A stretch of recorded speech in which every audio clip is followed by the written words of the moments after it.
اے مسلمان سن یہ نکتہ درس قرآنی سے ہے، اے مسلمان سن یہ نکتہ درس قرآنی سے ہے، عظمت اسلام زندہ صرف قربانی سے ہے، عظمت اسلام زندہ صرف قربانی سے ہے۔ نام اسماعیل کی مطلوب ہے عید الضحیٰ، نام اسماعیل کی مطلوب ہے۔ الحمدللہ کفا وسلام علی عباده الذین اصطفى اما بعد، فقال اللہ تبارک وتعالی اعوذ باللہ من الشیطان الرجیم، بسم اللہ الرحمن الرحیم، انا کذالک نجزی المحسنین، صدق اللہ العظیم۔ محترم ناظرین کرام، ہمارا یہ لائیو اجلاس کا تیسرا دن جاری ہے۔ جیسا کہ ہم نے پہلے دن عشرہ ذی الحجہ کی اہمیت و فضیلت کو سماعت کیا، اور اسی طرح دوسرے دن ہم نے قربانی کی اہمیت و فضیلت کو سنا ہے، اور انشاءاللہ ہم ان باتوں پر جو مقررین نے کی ہیں ضرور ہم اس پر عمل کریں گے۔ آج کا ہمارا یہ لائیو اجلاس کا تیسرا دن ہے، جس میں ہم یہ سماعت فرمائیں گے کہ قربانی تو اللہ کے رسول صلی اللہ علیہ وسلم نے ہم پر فرض کی ہے، لیکن قربانی کا کیا پس منظر ہے، اس کا کیا واقعہ ہے، اور حضرت اسماعیل علیہ السلام اور ان کے لخت جگر حضرت اسماعیل علیہ السلام کی کیا داستان ہے، ان کے مفصل واقعے کو ہم آج کے اس اجلاس میں سماعت فرمائیں گے۔ محترم ناظرین کرام، صدر جلسہ کی اجازت مل چکی ہے، لہٰذا ہم بلا کسی تاخیر کے تلاوت کلام پاک پیش کرنے کے لیے ایک بہت ہی عمدہ خوش الحان قاری حافظ محمد ابرار صاحب حریری، امام نورانی مسجد جہانگیر کالونی اورنگ آباد کو دعوت دیتے ہیں کہ وہ آئے اور تلاوت کلام پاک پیش فرمائیں۔ اعوذ باللہ من الشیطان الرجیم، بسم اللہ الرحمن الرحیم۔ وقال انی ذاہب الی ربی سیہدین، رب هب لی من الصالحین، فبشرناه بغلام حلیم، فلما بلغ معه السعي قال يا بني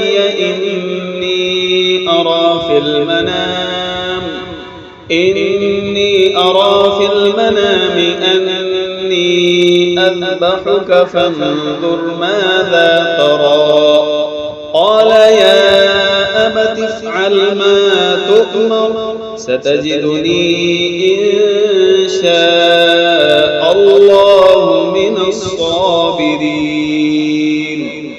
فلما أسلما وتله للجبين وناديناه أن يا إبراهيم قد صدقت الرؤيا إنا كذلك نجزي المحسنين، إن هذا لهو البلاء المبين، وفديناه بذبح عظيم، وتركنا عليه في الآخرين، سلام على إبراهيم كذلك نجزي المحسنين، إنه من عبادنا المؤمنين۔ وبشرناه بإسحاق نبيا من الصالحين، وباركنا عليه وعلى إسحاق ومن ذريتهما محسن وظالم لنفسه مبين۔ صدق اللہ العظیم۔ راز کسی کو نہیں معلوم کہ مومن، یہ راز کسی کو نہیں معلوم کہ مومن، قاری نظر آتا ہے حقیقت میں ہے قرآن۔ یہ تھے حافظ و قاری محمد ابرار صاحب حریری، امام نورانی مسجد جہانگیر کالونی اورنگ آباد، جو بڑے ہی پرکشش انداز میں تلاوت کلام پاک پیش فرما رہے تھے۔ محترم ناظرین کرام، اللہ تبارک و تعالیٰ کے بعد اگر کسی کی ذات تعریف اور ثنا کے لائق ہے تو وہ ہے امام الانبیاء، محبوب کبریا، سرور کائنات، خاتم النبیین، رحمت للعالمین، سرکار دو جہاں حضرت محمد صلی اللہ علیہ وسلم۔ لہٰذا میں اللہ کے نبی صلی اللہ علیہ وسلم کی شان اقدس میں ہدیہ نعت پیش کرنے کے لیے محمد سہیل نائیگاؤں، متعلم جامعہ اسلامیہ انعام العلوم کو دعوت دیتا ہوں کہ وہ آئے اور نعت پاک صلی اللہ علیہ وسلم پیش فرمائیں۔ السلام علیکم ورحمۃ اللہ وبرکاتہ۔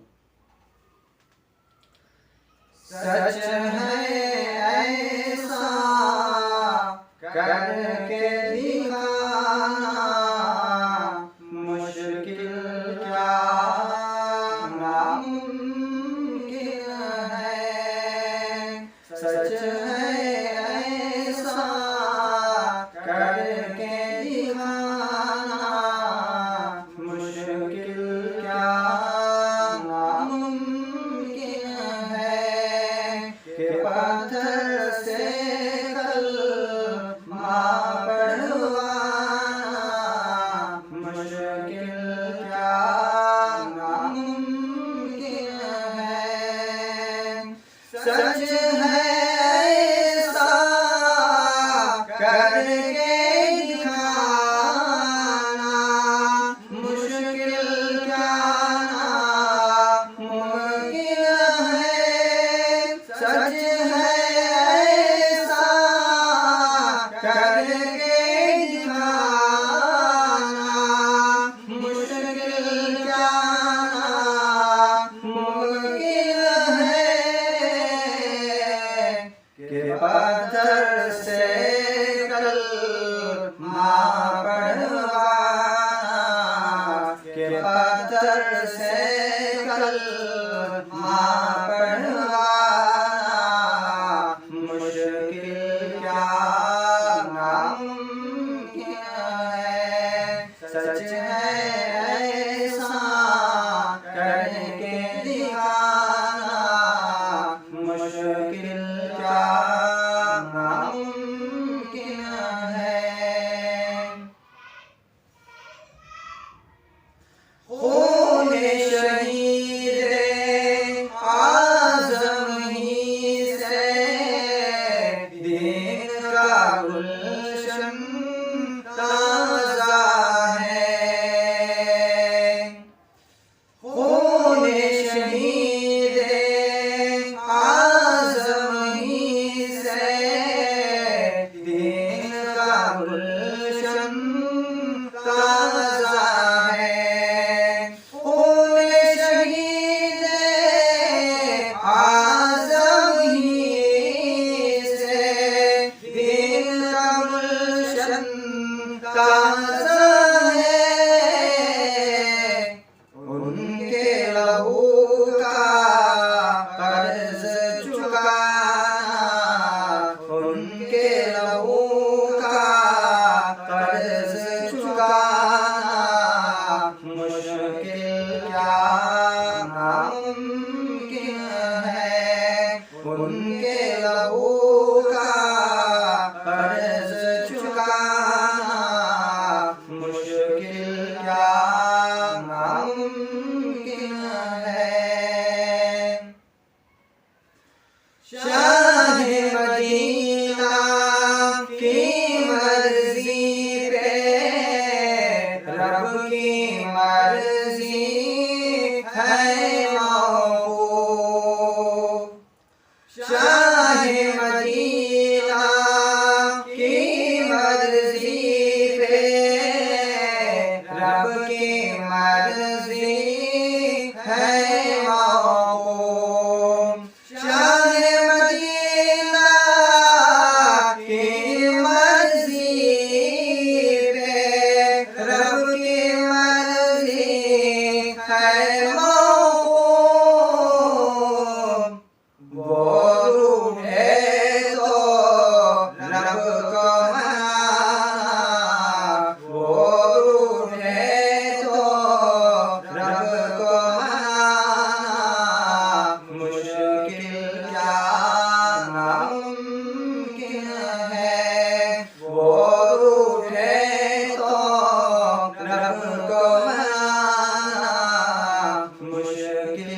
کیا ناممکن ہے سرا پہ جبریل ٹہر کر آقا سے یہ کہتے ہیں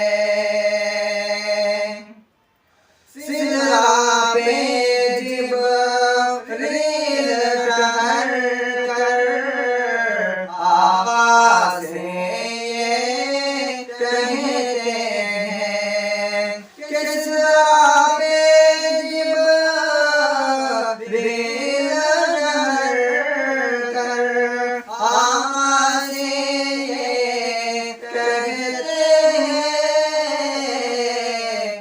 کہ اسے آگے میرا جانا کہ اسے آگے میرا جانا مشکل کیا ناممکن ہے کہ اسے آگے میرا جانا مشکل کیا ناممکن ہے سچ ہے ایسا کر کے دکھانا مشکل کیا ناممکن ہے کہ پتھر سے کلمہ پڑھوانا مشکل کیا ناممکن ہے نگاہ عشق و مستی میں وہی اول وہی آخر نگاہ عشق و مستی میں وہی اول وہی آخر وہی قرآن وہی فرقہ وہی یاسی وہی طٰہٰ. یہ تھے محمد سہیل جو اللہ کے نبی صلی اللہ علیہ وسلم کی شان میں بڑے اچھے انداز میں ہدیہ ناز صلی اللہ علیہ وسلم پیش کر رہے تھے. محترم ناظرین کرام، تو آئیے اب ہم سنتے ہیں قربانی کا کیا پس منظر ہے اور حضرت ابراہیم علیہ السلام اور ان کے لخت جگر حضرت اسماعیل علیہ السلام کی کیا داستان ہے، اور زمزم اور حضرت ہاجرہ اور حضرت اسماعیل کا کیا ذکر ہے، اور حضرت ابراہیم علیہ السلام پر کون سی ایسی بڑی بڑی آزمائشیں آئی ہیں کہ اللہ تبارک و تعالیٰ نے ان کو ان آزمائشوں میں کامیاب ہونے کے بعد اللہ تبارک و تعالیٰ نے ان کو تمام جہاں کا امام بنا دیا ہے. تفصیلات کو ہم بہت ہی اچھے انداز میں سننے جا رہے ہیں، لہٰذا میں نوجوان بے باک مقرر مولانا محمد سہیل صاحب ندوی، استاذ جامعہ اسلامیہ انعام العلوم نائیگاؤں کو دعوت دیتا ہوں کہ وہ اسٹیج پر تشریف لائیں اور حضرت ابراہیم علیہ السلام اور ان کی داستان کو ہم تمام سامعین کے سامنے پیش فرمائیں، تاکہ ہم ان سے سبق حاصل کر کے اپنی زندگی میں ان کے مطابق اور ان امتحانات میں اور صبر و آزمائش کی جو انہوں نے مصیبتیں جھیلی ہیں اس کو بھی ہم اس سے کچھ سبق سیکھیں. نحمده ونصلي على رسوله الكريم اما بعد. معزز سامعین کرام، میرے نوجوان بھائیوں اور بزرگوں، اللہ تبارک و تعالی کا بہت بڑا احسان اور کرم ہے کہ اللہ تبارک و تعالی نے ہمیں امت مسلمہ میں پیدا فرمایا ہے، اور اللہ تبارک و تعالی نے ہمیں بہت اچھی اور عمدہ شریعت عطا کی ہے جو تمام مذاہب سے افضل اور اعلیٰ ہے. اور اللہ تبارک و تعالی نے ہمیں دنیا میں آنے سے لے کر جانے تک کے سارے مسائل اور سارے ہمارے مشکلات کا حل اللہ تبارک و تعالی نے اس شریعت میں رکھا ہے جو اللہ تبارک و تعالی نے ہمیں عطا فرمائی ہے.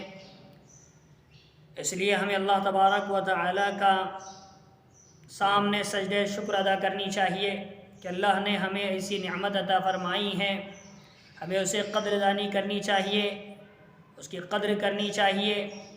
اگر ہم ان چیزوں کی قدر کریں گے جو اللہ تبارک و تعالیٰ نے ہمیں عطا فرمایا ہے، تو اللہ کی ذات سے امید ہے کہ اللہ تبارک و تعالیٰ ان پر عمل کرنے میں ہمیں آسانی پیدا فرمائیں گے۔ اس لیے ہم ان چیزوں کو جانیں اور ان پر عمل کریں۔ میرے محترم بھائیوں اور بزرگوں اور دوستوں، جن حالات سے ہم دوچار ہیں، یہ حالات ہمارے سامنے روز روشن کی طرح آیا ہے۔ کہیں ہم معاشی حالات سے پریشان ہیں، کہیں دینی امور پر عمل کرنے سے پریشان ہیں، ہمیں مصائب اور مشکلات کا سامنا کرنا پڑ رہا ہے۔ لیکن اگر ہم ان مصائب اور مشکلات میں اگر ہم دینی امور پر اور دینی معاملات پر اگر عمل کرتے ہیں تو اللہ تبارک و تعالی ہمیں اجر عظیم عطا فرمائے گا۔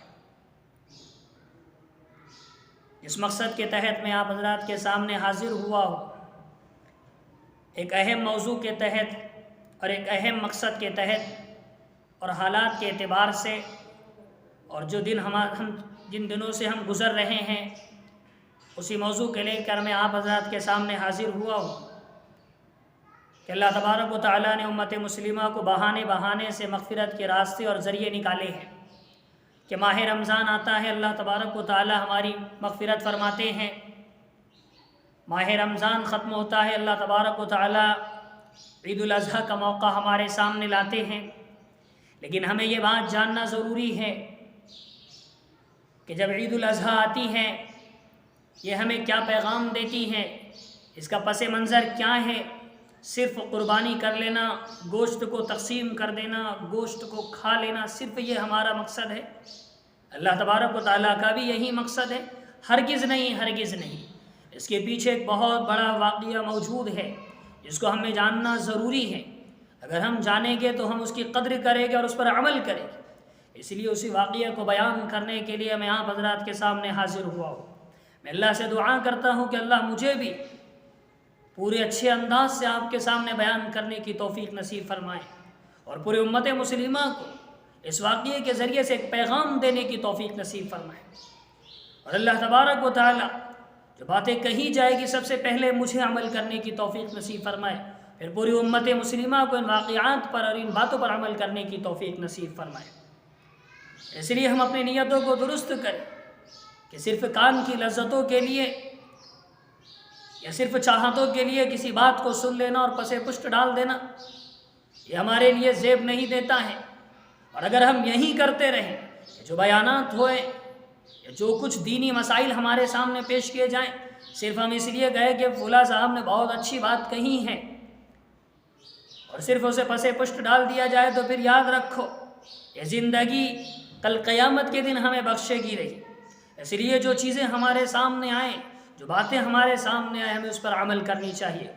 اس لیے میں اللہ تبارک و تعالیٰ سے دعا کرتا ہوں کہ اللہ مجھے اور پوری امت مسلمہ کو ان باتوں پر عمل کرنے کی توفیق نصیب فرمائے۔ محترم ناظرین کرام، میں جس واقعے کو لے کر آپ کے سامنے حاضر ہوا ہوں یہ ایسا واقعہ ہے جس کی ابتدا سے لے کے انتہا تک امتحانات، آزمائشیں، پریشانی اور تکالیف موجود ہیں۔ وہ واقعہ حضرت ابراہیم علیہ السلام کی زندگی کا ہے۔ اللہ تبارک و تعالیٰ نے ہر قوم میں نبی کو بھیجے ہیں، انبیاء آئے ہیں، انہوں نے اپنے قوم کو دعوت دی ہے، لیکن حضرت ابراہیم علیہ السلام جس قوم میں، جس جگہ پر اور جس گھر میں پیدا ہوئے ہیں ان کی زندگی کی ابتدا سے لے کے انتہا تک آزمائش، مشکلات، مصائب اور پریشانیوں سے بھری ہوئی ہے۔ ان کی پوری زندگی امتحانات میں، آزمائشوں میں، تکلیفوں میں گزری ہے۔ اور قرآن کریم میں اللہ تبارک و تعالیٰ نے خود ارشاد فرما دیا ہے کہ جب بھی ہم نے ابراہیم کو آزمائشوں میں ڈالا، امتحانات میں ڈالا، پریشانی اور مصائب میں ڈالا، وہ اس پہ کامیاب ہوئے، وہ مکمل اترے۔ میں مختصراً اس کی چند جھلکیاں آپ کے سامنے پیش کرتا ہوں کہ حضرت ابراہیم علیہ السلام جس گھر میں پیدا ہوئے، سب سے پہلا امتحان آپ کا یہ ہوا کہ آپ جس گھر میں پیدا ہوئے، جس باپ کے پیٹ سے آپ پیدا ہوئے، جس باپ کے نسل سے آپ پیدا ہوئے، وہ مشرک اور مشرک کے ساتھ ساتھ بت فروش بھی تھا، بتوں کو بیچتا تھا۔ ایک تو خود عبادت کر، دوسرا لوگوں کو عبادت کے لیے دینا۔ اس گھر میں حضرت ابراہیم علیہ السلام پیدا ہوئے۔ اگر دنیا کے تمام مصائب، تمام حالات آ جائے، اگر اس کے گھر کے اہل خانہ، اس کے رشتہ دار، اس کے احباب، اس کے قریبی لوگ اگر اس کے ماننے والے ہوں، اس کی بات پر یقین کرتے ہو، تو اس کو دنیا کے کسی مشکل اور مصائب میں گرنے کی ضرورت نہیں ہوتی ہے۔ وہ یہ سمجھتا ہے کہ میرے پیچھے پوری دنیا کھڑی ہے۔ لیکن حضرت ابراہیم کا سب سے پہلا امتحان یہ ہوا کہ اللہ تبارک و تعالیٰ نے ایسے گھر میں آپ کو پیدا فرمایا کہ جن کا باپ مشرک ہے۔ حضرت ابراہیم علیہ السلام نے بہت کوشش کی کہ ان کو کسی نہ کسی طرح سے سمجھائیں کہ کہاں کہ ابا جان اب ان بتوں کی عبادت کیوں کرتے ہو؟ یہ بت تو نہ بات کرتے ہیں، نہ یہ سنتے ہیں، نہ یہ نفع کے مالک ہے، نہ نقصان کے مالک ہے۔ لیکن والد محترم کہاں مانتے؟ اپنی خاندانی صفت اور خاندانی عادت کو انسان کہاں چھوڑے؟ انہوں نے کہا کہ ابراہیم تو اپنی بات سے باز آ جا، ورنہ میں تجھے یہاں سے نکال دوں گا، تجھے جلا وطن کر دوں گا۔ پہلا امتحان تو یہ ہوا کہ جس گھر میں پیدا ہوئے مشرک باپ۔ دوسرا امتحان حضرت ابراہیم علیہ السلام کا یہ ہوا کہ جس قوم کی طرف بھیجے گئے وہ قوم بھی بہت ہی زیادہ بت پرستی میں ملوث۔ جب اپنی قوم کو دعوت دینا شروع کی تو قوم نے انکار کیا۔ قوم نے کہا کہ اے ابراہیم اگر تو ہمیں دعوت دے گا تو ہم تجھے یہاں سے نکال دیں گے، تجھے جلا وطن کر دیں گے۔ تمام تکالیف حضرت ابراہیم علیہ السلام سہتے رہے، بہت کوشش کی، بہت منت سماجت کی، لیکن کوئی ماننے کے لیے تیار نہیں ہوا۔ حضرت ابراہیم علیہ السلام نے غصے میں آ کر کہا کہ ایک دن ضرور آئے گا کہ میں تمہیں اس کے سزا بتاؤں گا کہ اللہ تبارک و تعالی قادر مطلق ہے، اور یہ جو بتوں کی تم عبادت کرتے ہو یہ کسی حیثیت کے مالک نہیں ہے، یقیناً تمہیں ایک دن پتہ چلے گا۔ ایک مرتبہ ایسا ہوا کہ ان کے قوم میں عبادت کا دن ہوتا تھا، لوگ عبادت کے لیے جایا کرتے، وہ لوگ سارے کے سارے چلے گئے۔ ان کے والد محترم نے کہا ابراہیم تم بھی ہمارے ساتھ چلو۔ حضرت ابراہیم علیہ السلام نے کہا کہ نہیں، میں بیمار ہوں، میں نہیں آپ کے ساتھ شریک ہو سکتا ہوں۔ وہ لوگ چلے گئے، اپنی عبادت کی، اس جلوس میں شریک ہوئے، اپنے اس خوشی کے موقع پر گئے۔ حضرت ابراہیم علیہ السلام نے دیکھا کہ اب یہ اچھا موقع ہے کہ زبان سے نہیں مانتے دینے، اپنے آپ اصلی حالت سے منوایا جائے۔ حضرت ابراہیم علیہ السلام نے ہتھوڑا لیا، اس بت خانے میں پہنچے اور ان بتوں کو، سب بتوں کو توڑ دیا، صرف بڑے بت کو چھوڑ دیا، اور اس کلہاڑی کو بڑے بت کے گلے میں لٹکا دیا اور چل دیے۔ وہ لوگ واپس آئے اور آنے کے بعد عبادت کے لیے پہنچے تو دیکھا کہ سارے کے سارے بت زمین دوز پڑے ہیں۔ وہ پریشان ہوئے کہ یہ کیا ہو گیا ماجرا، لیکن ان میں سے کسی نے کہا کہ یہ اپنے پاس جو ابراہیم نامی شخص، اس نے کہا تھا کہ میں ایک دن ضرور آئے گا کہ تمہیں سب بتاؤں گا، یہ کام اسی کا ہو سکتا ہے۔ اور سب کے سب حضرت ابراہیم کے پاس پہنچتے، حضرت ابراہیم کو بلایا جاتا ہے۔ حضرت ابراہیم کہتے کہ پوچھو، اگر یہ نفع دیتے ہیں، نقصان دیتے، سب کچھ کر سکتے تو پوچھو ان سے۔ لیکن وہ جانتے تھے کہ کسی قسم کے فائدہ نہیں دے سکتے ہیں، کسی قسم کا نقصان نہیں کر سکتے ہیں، وہ کسی قسم کے مالک ہی نہیں ہے، لیکن کیا کرتے؟ اسی درمیان ایک نیا امتحان حضرت ابراہیم کا یہ واقعہ پیش آتا ہے کہ جیسے ہی وہاں کے وقت کے بادشاہ کو پتہ چلتا ہے، نمرود کو، کہ حضرت ابراہیم نے بتوں کو توڑ دیا ہے اور لوگ عاجز آ چکے ہیں کہ دیکھ رہے ہیں، لوگوں سے سوال کر رہے ہیں کہ پوچھو ان سے نقصان کے مالک ہے نفع کے، تو بادشاہ وقت نے کہا کہ اسے میرے پاس لایا جائے۔ حضرت ابراہیم کو پیش کیا گیا۔ حضرت ابراہیم علیہ السلام وہاں جاتے ہیں۔ حضرت ابراہیم علیہ السلام سے بادشاہ پوچھتا ہے، حضرت ابراہیم کہتے ہیں کہ میں اس رب کی عبادت کرتا ہوں جو ساری چیزوں کا مالک ہے، جو کسی کو زندہ بھی کرتا ہے، مارتا بھی ہے۔ بادشاہ نے کہا کہ میں بھی زندہ کرتا ہوں، میں بھی مارتا ہوں۔ تو کہا کہ کیسے؟ تو کہا کہ ایک آدمی کو بلایا اور چھوڑ دیا، کہا کہ دیکھو میں نے زندہ کر دیا ہے۔ ایک کو بلایا، اس کو قتل کر دیا، کہا دیکھو میں بھی مارتا ہوں۔ لیکن یہ مارنا اور یہ زندہ چھوڑ دینا یہ کوئی حیثیت نہیں رکھتا ہے۔ حضرت ابراہیم علیہ السلام نے کہا کہ میں اس رب کی عبادت کرتا ہوں جو سورج کو مشرق سے بھی نکالتا ہے، مغرب سے بھی نکال سکتا ہے۔ تم وہ کام کر کے دکھاؤ جو اللہ تبارک و تعالیٰ اگر مشرق سے نکالتے ہیں تو تم مغرب سے نکال کر دکھاؤ۔ وہ جانتے تھے کہ بادشاہ یہ کام نہیں کر سکتا ہے، کیونکہ وہ سامنے اپنے کچھ چیزیں دکھا رہا ہے جو ہر انسان کر سکتا ہے۔ اب دیکھا کیا مجبور ہو چکا ہے، اس نے اعلان کیا کہ ایک ایسی آنکھ جلائی جائے، اس لیے کہ اسے پتا تھا کہ یہ ابراہیم میری حکومت کو ختم کر دے، میرے ماننے والوں کو ختم کر دے۔ اس نے کہا کہ ایک ایسی آنکھ جلائی جائے جو کئی دنوں تک جلائی گئی، بھڑکائی گئی، دہکائی گئی، کہ جس کے اطراف سے اگر پرندے گزرتے تو وہ جل کے راکھ ہو جاتے، خاک بن جاتے۔ اتنی سخت بھیانک آگ میں حضرت ابراہیم علیہ السلام کو ڈالنے کا وقت طے ہوا، حضرت ابراہیم علیہ السلام کو ڈالا بھی گیا۔ لیکن حضرت ابراہیم علیہ السلام کو آگ میں ڈالنے کا یہ تیسرا امتحان، اللہ تبارک و تعالیٰ نے یہ تیسرا امتحان لیا حضرت ابراہیم علیہ السلام کا کہ انہیں آگ میں ڈالا جا رہا ہے، لیکن اللہ تبارک و تعالیٰ قادر مطلق ہے۔ اللہ تبارک و تعالیٰ نے اس آگ سے کہا کہ یا نار کونی بردا وسلاما علی ابراہیم، کہ اے آگ ابراہیم پر ٹھنڈی اور سلامتی والی ہو جائے۔ اس آنکھ کے اندر کیا طاقت ہے؟ اللہ نے حکم دے دیا، وہ آنکھ ٹھنڈی ہو گئی۔ حضرت ابراہیم علیہ السلام اس میں کئی روز تک رہے، لیکن دیکھا کہ کوئی نقصان نہیں، اس لیے کہ اللہ تبارک و تعالیٰ نے اس آگ سے کہہ دیا کہ ٹھنڈی ہو جائے اور سلامتی والی ہو جائے۔ لیکن سب لوگوں نے دیکھا، بہت سے لوگ حضرت ابراہیم علیہ السلام کو دیکھ کر تعجب کرنے لگے کہ اللہ تبارک و تعالیٰ نے کس طرح سے حفاظت فرمائی۔ حضرت ابراہیم علیہ السلام اس آنکھ سے آسانی سے نکل آئے۔ حضرت ابراہیم نے دیکھا کہ اب میرا اس ملک میں رہنا، یہاں رہنا مناسب نہیں ہے۔ حضرت ابراہیم علیہ السلام نے سوچا کہ میں کسی ایسے ملک کی طرف جاؤں گا جہاں لوگوں کو دین کی دعوت دوں گا، اللہ کی وحدانیت بتاؤں گا، لوگوں کو اللہ کا پیغام سناؤں گا۔ حضرت ابراہیم علیہ السلام نے اپنے باپ کو نصیحت کی اور کہا کہ میں اللہ سے آپ کے لیے دعا کرتا رہوں گا، اور حضرت ابراہیم علیہ السلام نے اپنی بیوی کو لیا اور وہاں سے چل دیے۔ کچھ دنوں کے ایک علاقے میں رہے، پھر اس طرح سے ہوتے ہوئے آپ مصر سے ہوتے ہوئے مکہ مکرمہ آپ تشریف لائے۔ لیکن حضرت ابراہیم علیہ السلام کی عمر اچھی خاصی ہو چکی ہے، 80 سے 82 سال ہو چکے ہیں، لیکن حضرت ابراہیم علیہ السلام کو کوئی اولاد نہیں ہے۔ حضرت ابراہیم علیہ السلام اس راستے سے گزر رہے ہیں، درمیان میں ایک بادشاہ جو ہمیشہ اس کا یہ معمول اور مزاج تھا کہ اگر اسے پتہ چلتا کہ فلاں لڑکی بہت خوبصورت ہے، اسے بلاتا اور بلانے کے بعد اپنی ضروریات پوری کرتا۔ لیکن حضرت ابراہیم علیہ السلام کی جب خبر پہنچی تو اس نے اپنے کام کرنے والوں کو بھیج کر حضرت ابراہیم کو بھی بلایا اور آپ کی بیوی کو بھی بلایا۔ لیکن جب دیکھا کہ حضرت ابراہیم علیہ السلام سے پوچھا کہ یہ کون ہے، حضرت ابراہیم علیہ السلام نے کہا کہ یہ تو میری بہن ہے۔ لیکن وہ اس کی نیت خراب تھی، اس نے سوچا کہ نہیں، لیکن اللہ تبارک و تعالیٰ نے اتنا احسان کیا کہ یہ حضرت ابراہیم علیہ السلام نبی ہے اور وہ نبی کی بیوی ہے۔ اللہ کیسے ان کو تنہا چھوڑتا؟ جو اللہ کے دین کی خدمت کرتے اللہ ان کا ہو جاتا ہے، اللہ ان کے لیے چاروں طرف سے مدد فرماتا ہے۔ اگر تم دین کی مدد کرو گے اللہ تمہاری مدد کرے۔ جیسے اس بادشاہ نے ہاتھ لگانے کی کوشش کی، اللہ نے اس کے ہاتھوں کو شل کر دیا۔ پورا واقعہ ہمارے سامنے موجود ہے، ہم بارہا سنتے ہیں۔ آخر میں مجبوراً ہو کر اس نے یہ سوچ لیا کہ نہیں، یہ کوئی بڑے افراد ہیں، اس لیے انہیں چھوڑ دیا، اور چھوڑنے کے ساتھ ساتھ اپنے ایک باندھی بھی حضرت ابراہیم علیہ السلام کو ہدیے میں دی۔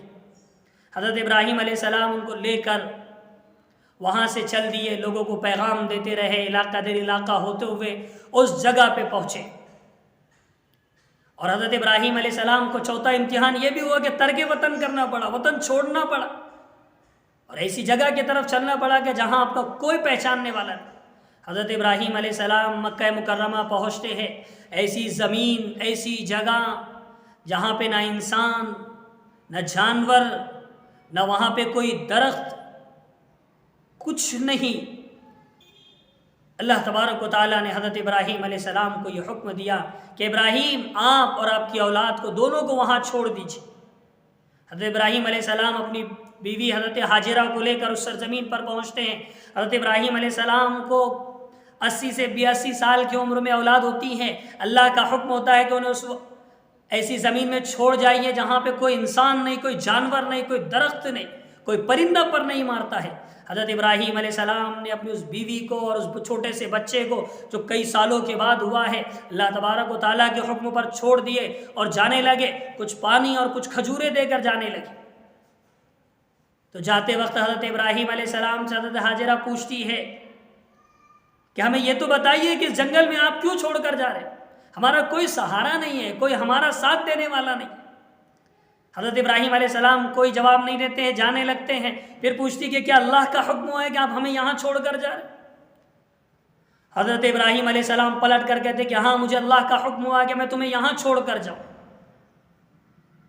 تو حضرت ہاجرہ علیہ السلام کہتی ہے کہ اللہ ہمیں ضائع نہیں کرے گا، اس لیے کہ اللہ ہمارے ساتھ ہے، آپ جائیے. حضرت ابراہیم علیہ السلام اپنے کام پر، اپنے مشن پر چلے جاتے ہیں، لوگوں کو دعوت دیتے ہیں. یہ بچہ چھوٹے سے بڑا ہونے لگتا ہے. اسی درمیان ایک واقعہ پیش آتا ہے کہ پانی ختم ہو جاتا ہے، کھجوریں ختم ہو جاتی ہیں. اگر ماں کھائے گی اور پیے گی تو ماں سے دودھ آئے گا، بچہ پیے گا، وہ زندہ رہے گا. کھجوریں ختم، پانی ختم، کیا کرتے؟ بچہ رو رہا ہے، بل بلا رہا ہے، گڑ گڑا رہا ہے. حضرت ہاجرہ نے ارادہ کیا کہ چلتے ہیں، جو پہاڑ صفا اور مروہ جو دو پہاڑ موجود ہیں، آج ہمارے حجاج کرام وہاں جاتے ہیں اور دیکھتے ہیں، لیکن اس زمانے کو یاد کیجئے، اس وقت کو یاد کیجئے جب حضرت ہاجرہ اور حضرت اسماعیل، چھوٹا سا ننھا سا بچہ وہاں موجود ہوگا، کہ وہ سرزمین کیسی ہوگی کہ وہاں نہ انسان ہے، نہ جانور ہے، نہ درخت وہاں موجود ہے، نہ کوئی پرندہ وہاں موجود ہے. اس جگہ پر حضرت ہاجرہ اور حضرت اسماعیل موجود ہے. پانی کا قطرہ نہیں ہے، کھانے کے لیے کچھ نہیں ہے. حضرت ہاجرہ سوچتی ہے کہ میں اس پہاڑ پر چلتی ہوں، حضرت کہیں کچھ مل جائے، کوئی انسان نظر آ جائے، کوئی پانی کا قطرہ مل جائے. حضرت ہاجرہ دوڑتی ہوئی صفا جاتی ہے، دیکھتی لیکن وہاں کچھ نظر نہیں آتا ہے. پھر دوڑتی ہوئی مروہ پر آتی ہے. اس طرح سے حضرت ہاجرہ کو کچھ نظر نہیں آتا ہے. اس طرح سے چکر لگاتی رہتی ہے، کبھی صفا پہ کبھی مروہ پہ نیچے آتی ہے، بچے کو دیکھتی ہے کہ کہیں بچے کو کوئی نقصان نہ پہنچا دے. لیکن نہ بچے کو کوئی نقصان پہنچ رہا ہے، نہ کہیں پانی ملنے کا نام لے رہا ہے، لیکن دوڑتی ہے. آج حجاج کرام جاتے ہیں، آسانی کے ساتھ دوڑتے ہیں، سیڑھیاں بنی ہوئی ہے، ایسے ساری چیزیں موجود ہے کہ کہاں تیز دوڑنا ہے، کہاں آہستہ سے چلنا ہے. لیکن اس دور کو یاد کرو کہ حضرت ہاجرہ دوڑ رہی ہے، پہاڑ موجود ہے، اور کیسے پہاڑ جو پتھریلی ریگستان ہے، کتنے مشکلات سے چڑھی ہوگی. اللہ تبارک و تعالیٰ اپنے نیک بندوں کے اور احسانات اللہ تبارک و تعالیٰ بھلاتا نہیں ہے. اللہ تبارک و تعالیٰ اچھائی کرنے والوں کو قیامت تک باقی رکھے گا. اللہ ان کی اچھائیوں کو قیامت تک باقی رکھے گا. اسی لیے یہ واقعہ ہمارے لیے بہت اہمیت کے حامل ہے کہ ہم کیا سوچیں، کیا سمجھیں، اور کیوں یہ قربانی کا موقع ہمارے سامنے آیا ہے. بیت اللہ کا حج کرنے کے لیے جاتے ہیں تو صفا مروہ کی سعی کرتے ہیں. یہ کیا پیغام دیتی ہے؟ تو حضرت ہاجرہ دوڑتی رہی لیکن کہیں پانی ملنے کا نام نہیں لیتی ہے. آخری چکر جو 7واں چکر ہوتا ہے تو دیکھتی ہے کہ حضرت ابراہیم علیہ السلام اپنی ایڑیوں کو رگڑ رہے ہیں اور اس کے نیچے سے پانی کے چشمے پھوٹنے لگتے ہیں. حضرت ہاجرہ دوڑتے ہوئے آتی ہے اور حضرت ہاجرہ اس کو روکتی ہے.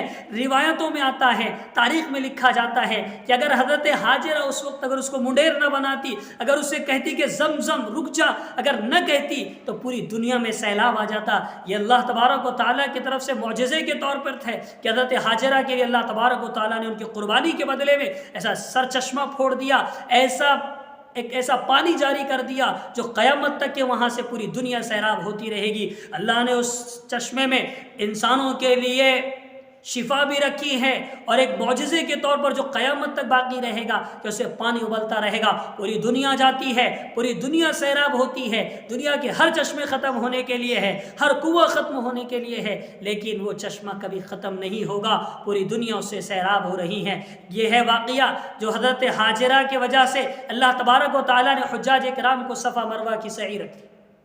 آخری امتحان حضرت ابراہیم کا یہ ہوتا ہے کہ حضرت ابراہیم لوٹ کر واپس آتے ہیں اور آنے کے بعد اب بچہ کچھ چلنے لگتا ہے. حضرت ابراہیم کہتے ہیں، دیکھتے ہیں کہ انی ارا فی المنام انی اصبحک فانظر ماذا ترى. حضرت ابراہیم علیہ السلام 3 دن تک خواب دیکھتے ہیں کہ اپنے ننھے سے بچہ جو کئی سالوں کے بعد پیدا ہوا ہے، 80 سے 82 سال کے بعد پیدا ہوا ہے، اور اللہ تبارک و تعالیٰ کا حکم ہوتا ہے کہ ابراہیم اسے ذبح کرو. 1 دن خواب میں دیکھتے ہیں، 2 دن دیکھتے ہیں، 3 دن دیکھتے ہیں. حضرت ابراہیم علیہ السلام کہتے ہیں کہ نہیں، یہ اللہ کی طرف سے میرے لیے ضروری ہے. حضرت ابراہیم اپنے بچے کو بلاتے ہیں اور وہ بچہ بھی کیسا بچہ، جو نبی کا بچہ ہے اور ہونے والا نبی ہے. حضرت ابراہیم علیہ السلام اپنے بیٹے کو بلاتے اسماعیل کو اور کہتے ہیں کہ انی ارا فی المنام انی اصبحک فانظر ماذا ترى. اے میرے لاڈلے، اے میرے لخت جگر، اے میرے نور نظر، میں نے دیکھا ہے کہ میں تجھے ذبح کر رہا ہوں، میں خواب میں دیکھ رہا ہوں کہ تجھے ذبح کر رہا ہوں. فانظر ماذا ترى، تیری کیا رائے ہے، تو کیا کہتا ہے. وہ بچہ بھی ہونے والا نبی ہے، نبی کا بیٹا ہے. کہتا ہے فافعل ما تؤمر، آپ کر گزریے وہ کام جس کا اللہ نے آپ کو حکم دیا ہے. ستجدنی ان شاء اللہ من الصابرین، آپ مجھے ان قریب صبر کرنے والوں میں سے پاؤ گے.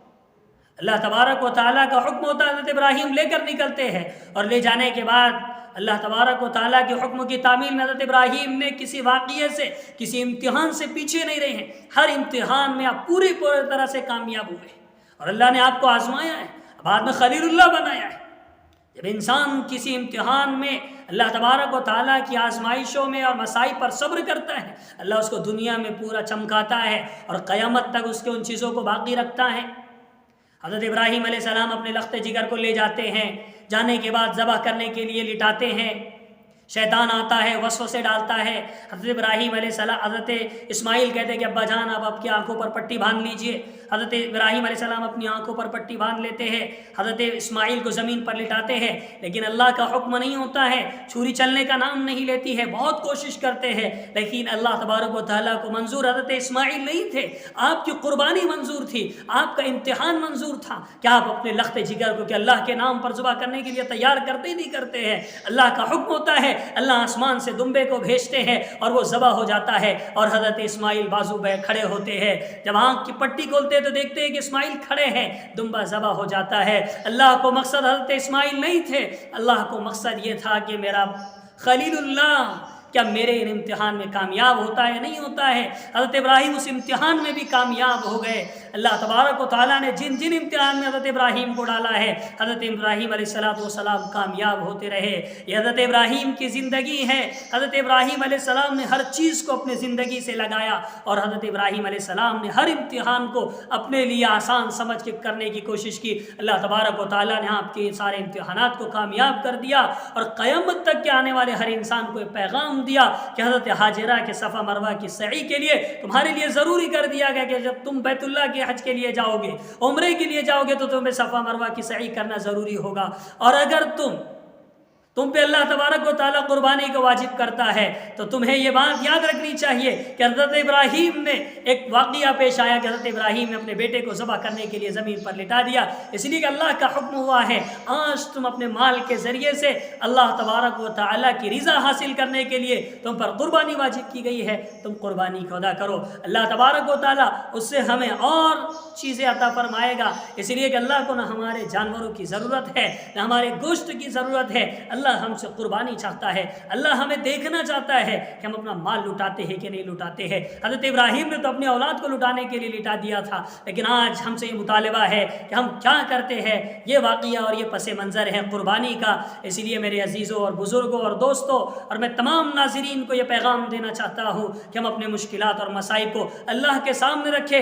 حالات اس لیے آتے ہیں کہ ہم ان حالات کو اللہ تبارک و تعالیٰ کے سامنے رکھے، اس لیے کہ اللہ تبارک و تعالیٰ ہمارے تمام مسائل کو حل کرنے والا ہے، تمام پریشانیوں کو دور کرنے والا ہے۔ اس لیے کہ حضرت ابراہیم کا واقعہ ہمیں پیغام دیتا ہے۔ اللہ تبارک و تعالیٰ سے دعا کرتا ہوں کہ اللہ پوری امت مسلمہ کو ان باتوں پر عمل کرنے کی توفیق نصیب فرمائے۔ وآخر دعوانا ان الحمدللہ رب العالمین۔ یہ دور اپنے براہیم کی تلاش میں ہے، صنم کدا ہے جہاں لا الہ الا اللہ۔ اور اسی طرح حضرت اسماعیل علیہ السلام کے متعلق کسی شاعر نے کیا خوب کہا، یہ فیضان نظر تھا یا مکتب کی کرامت تھی، یہ فیضان نظر تھا یا مکتب کی کرامت تھی، سکھائے کس نے اسماعیل کو آداب فرزندی۔ جزاکم اللہ تعالی۔ یہ تھے مولانا شیخ سہیل صاحب ندوی، جو بڑے ہی اچھے انداز میں اور بڑے جوشیلے انداز میں ہمارے سامنے حضرت ابراہیم علیہ السلام کے مفصل واقعے کو سنا رہے تھے۔ ہمیں امید ہے کہ ہم اس واقعے سے ضرور کچھ سیکھیں گے اور اس کو اپنی زندگی میں لانے کی کوشش کریں گے۔ ہم مولانا شیخ سہیل صاحب کا بہت شکریہ ادا کرتے ہیں کہ انہوں نے اپنے قیمتی وقت سے نکال کر کچھ وقت ہمیں دیا۔ اسی طرح آپ تمام سامعین کا بھی ہم شکریہ ادا کرتے ہیں کہ آپ شروع سے آخر تک جڑے رہے۔